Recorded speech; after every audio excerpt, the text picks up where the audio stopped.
नमस्कार, मैं हूं नंदिता। ब्रेक के बाद फिर से स्वागत है आपका हमारे इनसाइड झारखंड न्यूज के बुलेटिन में। तो चलिए खबरों की फिर से शुरुआत करते हैं राजधानी रांची के साथ। रांची के सीसीएल दरभंगा हाउस सभागार में प्रधानमंत्री रोजगार मेले का आयोजन किया गया। इस मौके पर केंद्र सरकार के विभिन्न विभागों के अंतर्गत चयनित 260 अभ्यर्थियों के बीच नियुक्ति पत्र का वितरण किया गया। कार्यक्रम में प्रधानमंत्री नरेंद्र मोदी ने वर्चुअल माध्यम से अभ्यर्थियों को संबोधित किया, जबकि केंद्रीय रक्षा राज्य मंत्री और रांची के सांसद संजय सेठ कार्यक्रम में बतौर मुख्य अतिथि शामिल हुए। वहीं रोजगार मेले में नियुक्ति पत्र पाने वाले अभ्यर्थियों को संबोधित करते हुए केंद्रीय रक्षा राज्य मंत्री संजय सेठ ने नियुक्ति पत्र वितरण कार्यक्रम को वर्ष 2047 तक देश को विकसित राष्ट्र बनाने की दिशा में उठाया गया कदम बताया। उन्होंने कहा कि नौकरी पाने वाले अभ्यर्थियों का लक्ष्य सिर्फ नौकरी करना नहीं बल्कि राष्ट्र प्रथम की भावना होनी चाहिए। उन्होंने कहा कि वे नौकरी के दौरान बेहतर कार्य संस्कृति अपनाएं। वहीं कार्यक्रम में स्वच्छता पर विशेष ध्यान दिया। केंद्रीय रक्षा राज्य मंत्री ने कहा कि नियुक्ति पत्र लेने वाले को देशवासियों को अपना परिवार मानते हुए उन्हें अपनी सेवा देनी चाहिए। जब भारत अपनी आजादी के 100 साल मनाएगा, आप उसके ब्रांड एम्बेसडर हो। नौकरी पत्र ले जाकर सिर्फ नौकरी बजाना नहीं, यह ध्येय नहीं होना चाहिए। हमका ध्येय होना चाहिए हमारा राष्ट्र को बढ़ाना, मां भारती की सेवा करना। अरे आप तो शहर में बैठोगे, आप एसी के चैम्बर में बैठोगे, लेकिन जो जवान सियाचिन में -40 डिग्री में बैठा है उसकी सोचो। जो परिवार से दूर बैठा है, न होली है, न दिवाली है, न दशहरा है, लेकिन राष्ट्र की सेवा में बर्फ के बीच में डब्बा बंद भोजन कर रहा है, ना पानी है, कुछ नहीं है।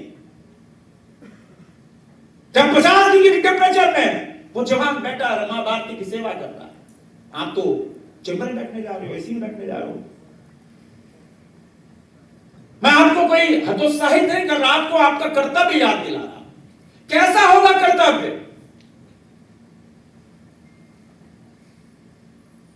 और जब अपनी सीट पे बैठना तो मोदी जी का मोटिवेशन लेना, देखना कि एक 74 साल के एक व्यक्ति में क्या ताकत है। 140 करोड़ देशवासी को परिवार को मानते हुए कैसा कैसा जज्बा है देश को बढ़ाना। इधर जिला निबंधन कार्यालय और अंचल कार्यालय में हो रहे जमीन की गड़बड़ी और रजिस्टर 2 में हेरफेर को लेकर एक बार फिर से सामाजिक पड़ाहा समन्वय समिति ने सरकार पर सवाल उठाया है और ऑनलाइन गड़बड़ी में सुधार करने की मांग की है। पड़ाहा समन्वय समिति भारत के अध्यक्ष पूर्व वीसी एलएन उरांव ने कहा कि रजिस्टर 2 और ऑनलाइन गड़बड़ी को लेकर मंत्री से भी मुलाकात हुई और सरकार से मांग की कि इन गड़बड़ी को जल्द दूर किया जाए।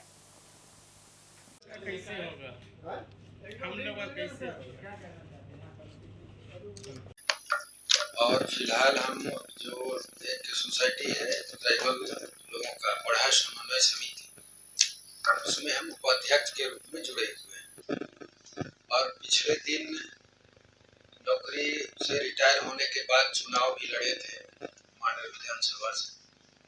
तो चलिए एक अनुभव हुआ, लेकिन एज ए ऑफिसर नीचे से ऊपर तक काम करने का एक अपना अनुभव है, वो अपने तरीके से काम किए हैं। अभी तो हम देखते हैं कि डीडीसी के रूप में 30 दिन में 25 दिन हम गांव में रहते थे। सुबह 7 बजे से 12 बजे तक गांव में, फिर 12 से 3 बजे तक ऑफिस में, फिर 3 बजे के बाद गांव में। अब अभी वैसा कोई डीडीसी नहीं मिलेगा, इसको तो हम दावा के साथ कहते हैं। तो एक बेटर अनुभव है गांव में काम करने का, और एक एक गांव में गरीबों के बीच रह के उनका जो स्थिति है उसको नजदीक से देखने का अनुभव। हम एक ऐसे अंचल अधिकारी थे और बीडीओ थे कटकम साइड एकदम जंगल में, 1996 का बात बता रहे हैं। उस समय कास्ट और इनकम सर्टिफिकेट बनाने के लिए लोग बहुत परेशान होता था। तो हम अपना जीप में क्लर्क को और टाइपिस्ट को बैठ करके गांव घूमते थे। रामनगर, सलगावा है ना, बेलावल, रोमी, खुटरा, पबरा, डुकरा, तमाम गांव 30 गांव हमको अभी भी 130 गांव अभी भी याद। उस सब जगह में जा करके खतियान देख करके वंशावली बना करके ऑन स्पॉट हम लोग सर्टिफिकेट देते थे। तो उस समय का कल्चर, वर्क कल्चर और अभी का वर्क कल्चर देखने से बहुत डिफरेंस लगता है। तब मन में लगता है कि नहीं कुछ करना चाहिए। अब इसी ख्याल से हम लोग समाज से जुड़े हुए हैं और कुछ करना चाहते हैं। हम लोग सरकार से सीधे लड़ना नहीं चाहते। यहाँ देखिए, आप लोग देखते होंगे कि जितने लोग हैं सब अलग अलग पद में रह के आईएएस से लेकर के नीचे तक, और सबको अलग अलग अनुभव, और तमाम लोग जुड़ करके हम लोग सरकार का एक नजर बनना चाहते हैं। रांची मौसम विज्ञान केंद्र के अनुसार बंगाल की खाड़ी से आने वाले मॉइस्चर आर्द्रता के कारण झारखंड के मौसम में बदलाव देखने को मिलेगा। रांची मौसम विज्ञान केंद्र के वैज्ञानिक ने बताया कि 26 अप्रैल से बादलों की आवाजाही बढ़ेगी एवं बंगाल की खाड़ी से मॉइस्चर झारखंड की तरफ बढ़ेगा। वहीं थंडर स्टॉर्म और लाइटनिंग झारखंड में बढ़ेगा। साथ ही साथ उत्तर पूर्वी और उससे सटे इलाकों में खासकर ओलावृष्टि होने की भी संभावना है और इस समय हवा की गति 40 से 50 किलोमीटर प्रति घंटे की रफ्तार से देखने को मिल सकती है। वहीं 28 अप्रैल से 30 अप्रैल 3 दिनों में झारखंड के अनेक स्थानों में गर्जन और वज्रपात के समय तेज हवाएं देखने को मिल सकती है। तो अभी आने वाले दिनों में जो मॉइस्चर आ रहा है बंगाल की खाड़ी से, जिसके कारण से जो मौसम में हम लोगों को बदलाव देखने को मिलेगा। मुख्यतः 27 तारीख से पूरे झारखंड में बदलाव देखने को मिलेगा और 26 तारीख में उत्तर पूर्वी दक्षिण भागों में भी थोड़ा सा जो बादल की आवाजाही होगी, कुछ गर्जन वज्रपात की स्थिति देखने को मिल। वहीं रांची मौसम विज्ञान केंद्र के वैज्ञानिक ने बताया कि इन मौसमी गतिविधियों को देखते हुए 26 अप्रैल को गर्जन और वज्रपात के लिए येलो अलर्ट, 27 अप्रैल को ओलावृष्टि और तेज हवा के झोंके, गर्जन और वज्रपात के समय में उसके लिए ऑरेंज अलर्ट एवं 28 अप्रैल को तेज हवाएं झारखंड के अधिकतर जगह 50 से 60 किलोमीटर प्रति घंटे की रफ्तार से इसके लिए ऑरेंज अलर्ट जारी किया गया है। इसे देखते हुए 26 तारीख में गर्जन वज्रपात के लिए येलो अलर्ट है। 27 तारीख में जो ओलावृष्टि है और तेज हवा के झोंके हैं गर्जन वज्रपात के समय, उसके लिए ऑरेंज अलर्ट है। 28 तारीख में जो तेज हवाएं हैं अधिकतर जगह 50 से 60 किलोमीटर प्रति घंटे के हिसाब से, उसके लिए ऑरेंज अलर्ट जारी किया गया है और शेष 29-30 में येलो अलर्ट है। तो जिसको देखते हुए वहीं गर्जन और वज्रपात की स्थिति के समय में सुरक्षित स्थानों पर शरण ले, पेड़ों के नीचे ना जाए, टूटे और कच्चे मकानों से थोड़ी दूरी बनाए रखें एवं गर्जन और वज्रपात के समय ऊंचे स्थानों पर भी जाने से बचे।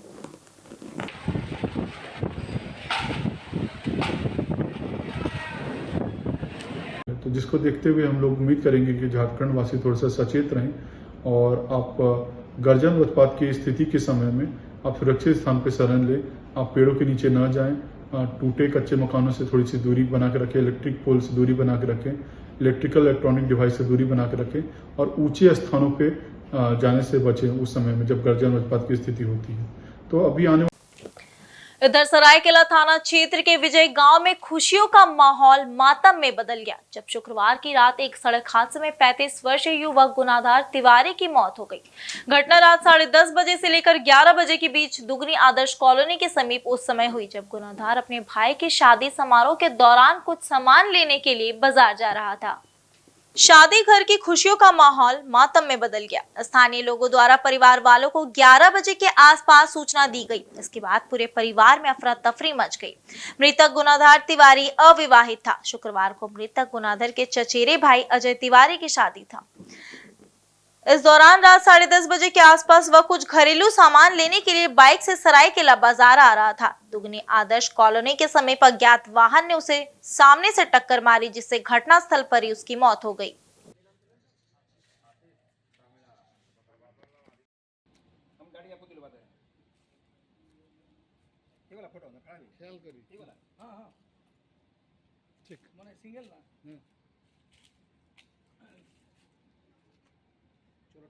सरायकेला में स्थानीय लोगों द्वारा सदर अस्पताल में ओआरएस खत्म होने की शिकायत पर नगर पंचायत के पूर्व उपाध्यक्ष मनोज चौधरी एवं civil surgeon doctor Ajay Kumar Sinha ने सदर अस्पताल मेडिसिन काउंटर का निरीक्षण किया।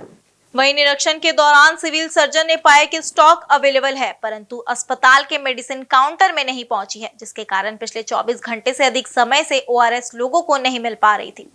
सिविल सर्जन ने कहा कि स्टॉक में ओआरएस पर्याप्त रूप से उपलब्ध है। कम्युनिकेशन के अभाव के कारण सदर अस्पताल के मेडिसिन काउंटर में ओआरएस नहीं पहुंच पाई थी। वहीं मेडिसिन काउंटर में बैठने वाले फार्मासिस्ट भी छुट्टी पर है। इसके कारण स्टॉक से ओआरएस बाहर नहीं निकाला जा सका था। इधर नगर पंचायत के उपाध्यक्ष मनोज चौधरी ने कहा कि गर्मी में ओआरएस खत्म होना यह बहुत गंभीर मामला है। इस तरह की समस्या उत्पन्न ना हो उसके लिए स्वास्थ्य विभाग के कर्मचारी आपसी समन्वय स्थापित कर कार्य करें और लोगों को बेहतर सेवा दें।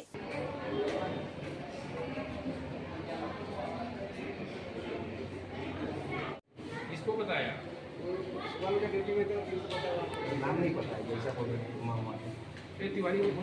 कोई कमी नहीं है। जो हमारे फार्मासिस्ट है वो एचएम ने बताया कि वो छुट्टी पर है, इसलिए वो लोग उस ओआरएस को नहीं प्राप्त कर पाए थे और ओआरएस जो है वो कल ही ख़त्म हुई है, कल तक थी।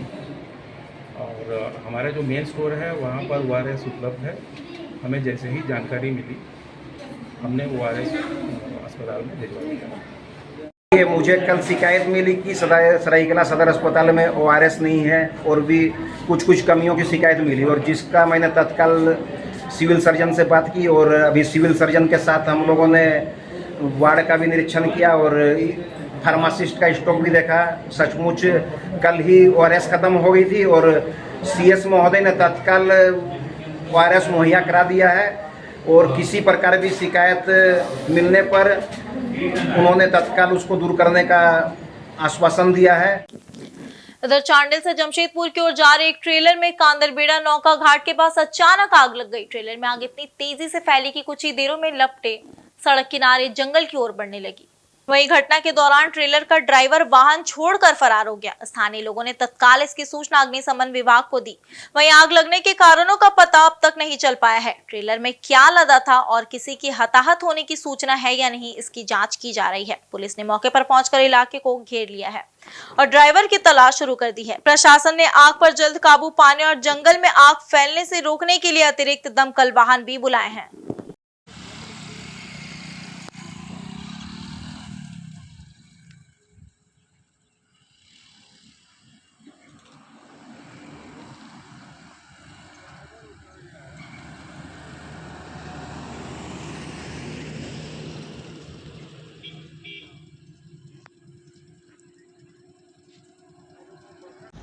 पुलिस कंट्रोल रूम के माध्यम से आग लगने की सूचना हम लोगों को प्राप्त हुई। सूचना मिलते ही एक गाड़ी अग्निशमन चांडिल और एक गाड़ी अग्निशमन मार्गों से अपने प्रस्थान की।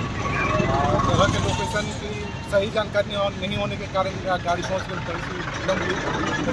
जैसे ही गाड़ी पहुँची हम लोगों ने आग पर कंट्रोल करने का काम किया और समय रहते आग पर कंट्रोल पा दिया, जिससे गाड़ी का आधा केबिन तो जल चुकी थी, लेकिन आगे केबिन का बाकी भी हिस्सा को बचा लिया गया। और जैसे ही चूँकि ये हाईवे पे रोड पे ही लगी थी, जैसे ही आग कंट्रोल हुआ उसके बाद गाड़ी जो जाम लग गई थी उसे क्लियर करा दिया गया। कहाँ से रहा सर?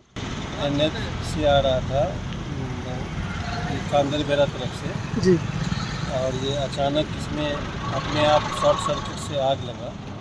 इसकी सूचना मिली पुलिस को। पुलिस अपने पेट्रोलिंग गाड़ी यहाँ पे पहुँची और फायर ब्रिगेड को कॉल किया गया। फायर ब्रिगेड भी अपने समय से आया, तब तक गाड़ी का बहुत हिस्सा जल चुका था। यार तो सर जमशेदपुर जा रही थी गाड़ी, है जमशेदपुर जाती। इसमें सर कोई चालक खलासी को नुकसान? चालक खलासी को कोई नुकसान नहीं है। चालक खलासी दोनों ठीक ठाक हैं। जमशेदपुर के सीताराम डेरा थाना क्षेत्र के न्यू बाराद्वारी में फर्नीचर दुकान पर फायरिंग की घटना का पुलिस ने खुलासा कर दिया है। मामले में पुलिस ने 2 अभियुक्तों को गिरफ्तार किया है। इनके पास से एक देसी पिस्टल और 5 जिंदा कारतूस भी बरामद किए गए हैं। घटना बीते 18 अप्रैल की रात की है। व्यवसायी विनोद अग्रवाल की न्यू बाराद्वारी स्थित फर्नीचर दुकान पर अपराधियों ने फायरिंग की घटना को अंजाम दिया था। पुलिस ने इस मामले में बाराद्वारी के पिंटू शाह और बिरसा नगर जोन संख्या 9 के ओम प्रकाश गुप्ता को गिरफ्तार किया है। इस संबंध में एक प्रेस वार्ता आयोजित कर सिटी एसपी कुमार सुभाशीष ने जानकारी दी। उन्होंने बताया कि फायरिंग की इस घटना में दुकान का शटर और शीशा क्षतिग्रस्त हो गया था। वहीं मामले की गंभीरता को देखते हुए एसएसपी के निर्देश पर सिटी एसपी के नेतृत्व में एक विशेष टीम का गठन किया गया था, जिसकी अगुवाई डीएसपी कर रहे थे। एसपी के अनुसार गिरफ्तार अभियुक्त पिंटू शाह से पूछताछ में पता चला कि घटना वाली रात उसके पड़ोसी भोला ठाकुर की शादी थी, जिसमें बारात जाने से पहले पान दुकान के पास डांस के दौरान विपुल सिंह ने उसे एक देसी पिस्टल दी थी। डांस के दौरान विपुल ने वही पिस्टल वापस मांग ली और अपनी गाड़ी के पास जाकर हवा में फायरिंग कर दी। फायरिंग के बाद पिस्टल और बची हुई गोलियों को पिंटू शाव ने वापस ले लिया और पुलिस की सक्रियता के डर से उसे अपने कर्मचारी ओम प्रकाश शाव के माध्यम से बारीडी बाजार स्थित शराब दुकान में छिपा दिया, जहां से पुलिस ने उसे बरामद कर लिया। पुलिस ने जानकारी दी है कि फायरिंग में शामिल सभी लोग शराब के धंधे से जुड़े हुए हैं और बाकी अभियुक्तों की गिरफ्तारी के लिए छापेमारी जारी है। अप्रैल की रात में आपको याद होगा कि विनोद अग्रवाल करके व्यवसायी जिनके फर्नीचर दुकान पे एक फायरिंग की घटना हुई थी। मतलब जब सुबह उन्होंने दुकान खोला तो उसमें देखा कि गोली उनके शीशा का जो दरवाज़ा था और जो शटर था उसके थ्रू बाहर हुई।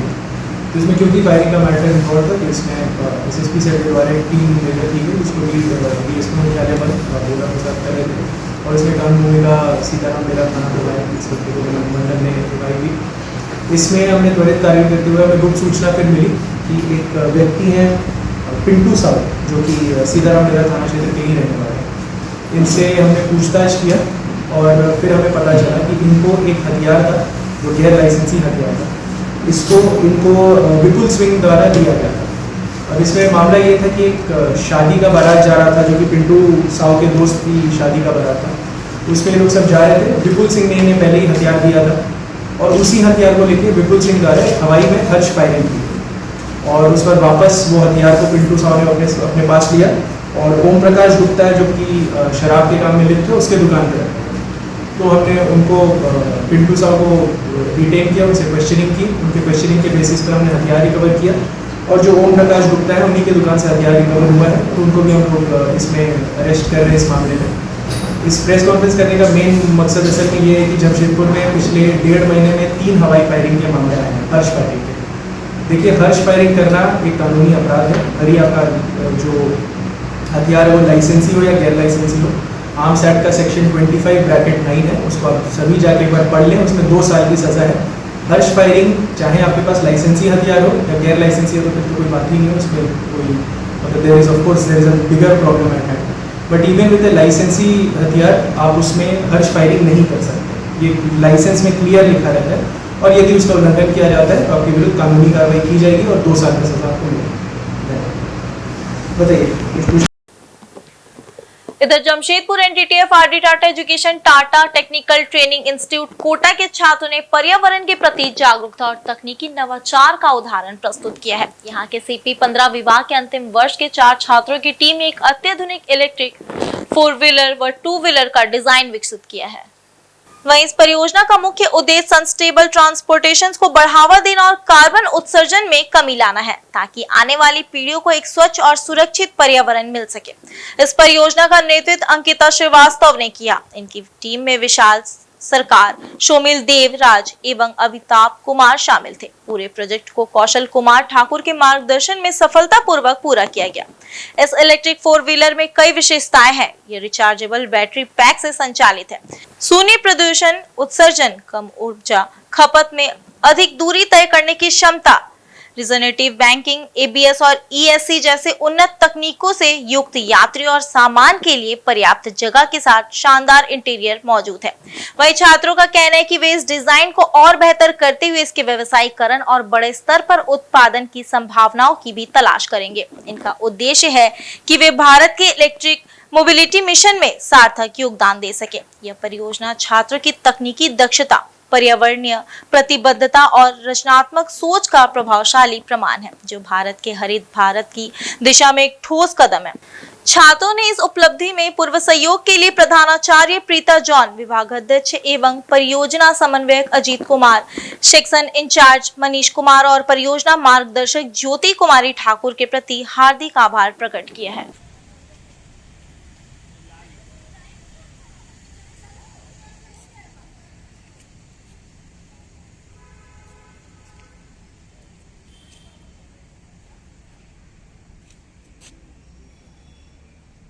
समय से बनाते हुए आ रहे हैं। ये बच्चों का ये फाइनल ईयर प्रोजेक्ट है, तो इससे हम ये दिखाना चाहते हैं कि जो 10th स्टैंडर्ड के बाद जो आते हैं तो बिल्कुल रॉ रहते हैं और 3 साल की जो ट्रेनिंग और प्रैक्टिकल एक्सपोजर के बाद ये जो फाइनल प्रोडक्ट जो निकला है वो एक एविडेंस है कि उनकी जो क्रिएटिविटी है, उनकी जो प्रैक्टिकल एक्सपोजर है और उनका जो प्रॉब्लम सॉल्विंग जो स्किल्स है, जो उन्होंने जो 3 साल में जो गेन किया है, उसका एक एविडेंस है, उसका एक मॉडल आपको दिख रहा है। और इसमें सिर्फ जो 3 साल में जो इन्होंने जो थियोरी जो इन्होंने सीखा है, उसका एक नमूना दिखाया है ये प्रोजेक्ट बना के। और इससे उनको ना काफी जो लोग सीखा है उसको अप्लाई कर रहे हैं उसमें, तो उनको और ज्यादा स्किल जो हुनर जो इन लोग 3 साल में सीखे हैं उसका और शार्पन होते जाता है। और इससे वो लोग आगे जहां भी जाएंगे उनका कॉन्फिडेंस लेवल बढ़ता है। क्योंकि जब वो 10th के बाद यहाँ आए थे, उनको ये कुछ नॉलेज नहीं था, छोटी छोटी प्रोजेक्ट्स करते थे, उतना एक्सपोजर नहीं था। लेकिन यहाँ जो 3 साल में जो टीचर्स से जो हमारी जो टीम है, जो टीम से उनका जो नॉलेज बढ़ा है, उनका जो टेक्निकल स्किल बढ़ा है, कैसे करना है, क्या क्या दिक्कतें आती हैं, तो दिक्कतें आती तो उसको कैसे प्रॉब्लम सॉल्व करना है। और नॉट ओनली दैट कि बाहर में क्या, मार्केट में क्या है, लोगों को क्या जरूरतें हैं।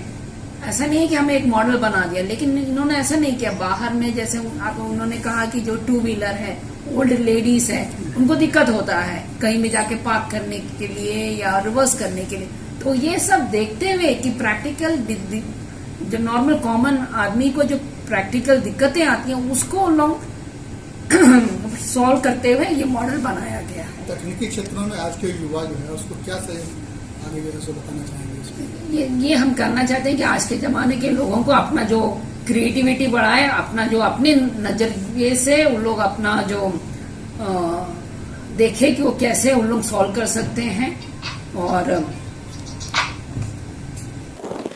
आज के बुलेटिन में सिर्फ इतना ही। कल मिलते हैं नए समाचारों के साथ, तब तक के लिए देखते रहिए इनसाइड झारखंड न्यूज। धन्यवाद।